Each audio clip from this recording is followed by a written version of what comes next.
Ohio school leaders are still nervous about potential cuts in state funding. So districts are trying some unique ways to plan for less money before it becomes a reality. Hamilton City Schools are rolling out a plan offering incentives for teachers to retire or leave the district. 9 News reporter Tom McKee covering Butler Warren News live with details of the plan and reaction to it. Tom?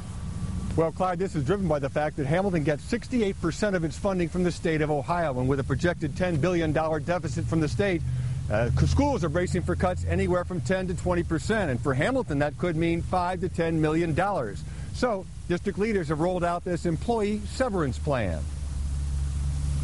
Debbie Gann's Friday fifth grade lesson plan at Bridgeport Elementary School was the science of sound. She encouraged students to openly discuss the subject matter at hand. That's also something she's doing with the severance plan proposal for colleagues, since she's an officer with the Hamilton Classroom Teachers Association. Some people are very nervous and excited. Some people are very skeptical. They don't understand. They're not sure if this is a good thing or not. The plan is the district's hot topic right now. The 45-day enrollment period begins next week for teachers with at least 10 years in the district.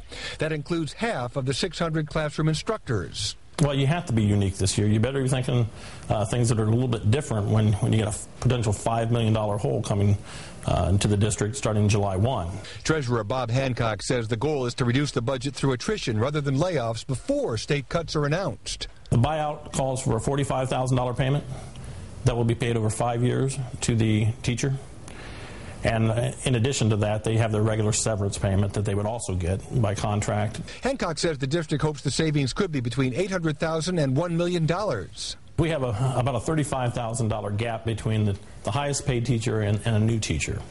And we're going to pay this out over 3 years.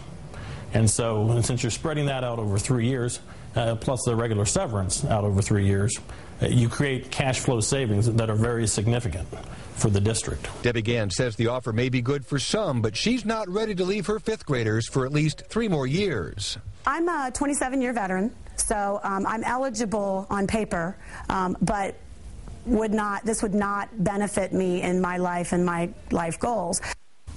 Now, this is interesting because the timing of the state teachers' retirement system or STRS, there are plans to change that as well, that teachers may have to work longer for reduced benefits. And, of course, this severance idea here in Hamilton isn't new. Forest Hills and Lakota have already done it before, and Monroe is also considering it for this calendar year, Clyde and Carol. All right, Tom McKee reporting live in Hamilton this evening.